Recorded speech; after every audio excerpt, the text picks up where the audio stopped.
Good afternoon. Good afternoon. It's Valerie Ling here. How are you going? I had a conversation that I thought was worth sharing about, what are the different pathways actually to burn out again?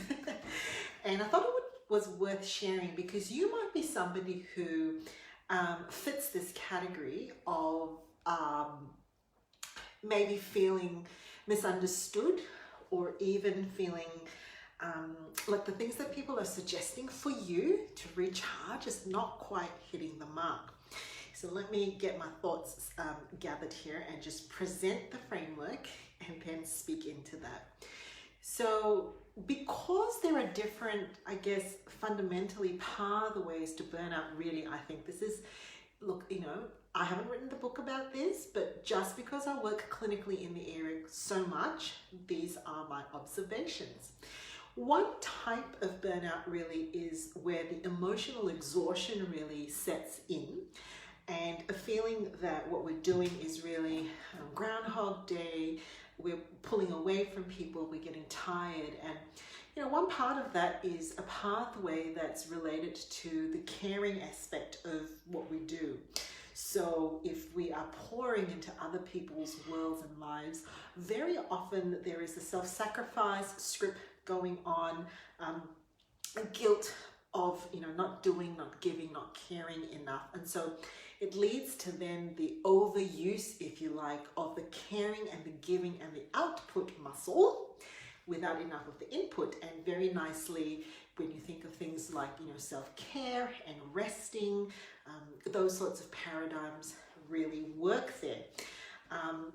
There's another pathway to that, so you build on that, where you're someone who might be a carer, but you're also in a paid role, let's say. And what tends to happen typically there is that there's also then a lack of values alignment and a feeling of connection to the community that you're working with, and probably also a misalignment of fundamental organizational ethos. So that's the type of scenario where maybe you're working in a hospital, or you're working in a non-for-profit scenario where you're okay to push and to give and to work if you've got a sense that the organization that you're working in has got your back, or it's for a good cause. The way that we spend profit is, it ticks the box for me. The way that we're being led, leadership, so workplace burnout, where you have the ability to negotiate for resources, right? There is also another pathway, maybe type of burnout. I like the word pathway a little bit more because it just says that, there are different ways that we can get to that same element of burnout. And that is the high impact person. They're your elite athletes, your performers, your musicians, your entrepreneurs, your celebrity. Would love to have a celebrity work with me. Not because I want to be famous. I'm just always intrigued by what goes on behind the public face. Anyway, let me get back to my point. That is, again, more of impinging really on a sense of self, okay? Where the fear is that if I don't hustle, if I don't do, if I don't paddle, if I don't push, if I don't, rob from my sleep tank, I'm fundamentally not going to achieve. Achieve what? It's not just success, but achieve purpose, right? So it's worth it if I can feel like the path that I'm driving to is getting somewhere, making a difference, providing for my family and their family, pushing the boundaries of what is considered achievable in speed, in time. That sort of pathway to burnout has got a lot to do with capacity, right? So underestimating our need for recharging and resourcing, and overestimating our capacity to push. And then there becomes an over-reliance on the doing. Now, the fear pathways for each of these things in terms of what maintains the mechanisms of burnout, there's some similarities. I think, though, from my observation, can be very different. And in high impact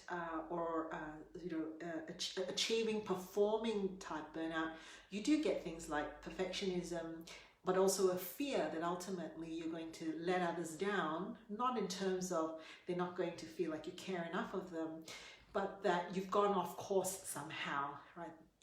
If it's going to be worth it, if you're going to invest this much, you want to actually make sure that you're on point, in the center of, that feeling of what you're doing is, in the right direction.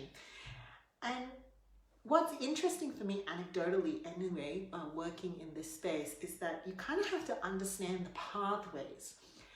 How do people get to the place where they're at? And in a way, almost the ordering of the clusters of burnout. Is it emotional exhaustion?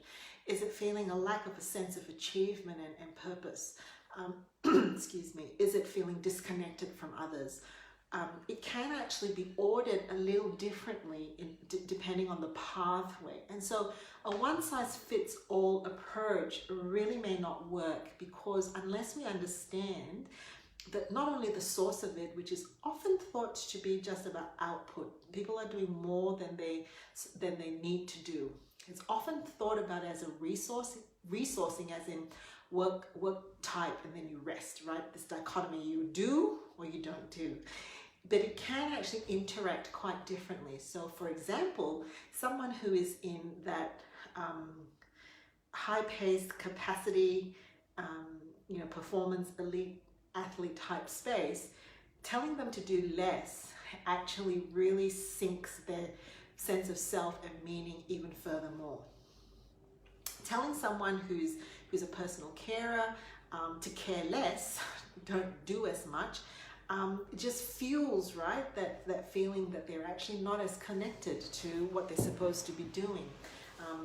Addressing an emotional exhaustion, though, in terms of boundaries and where to self-care and where to pull back would make sense. So be aware that if you are experiencing burnout, or if you know someone who is, it's not really a one-size-fits-all approach.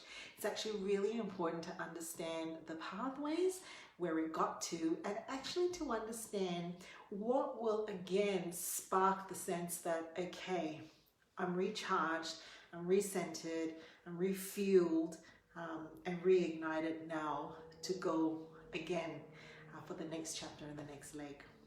Okay, take care.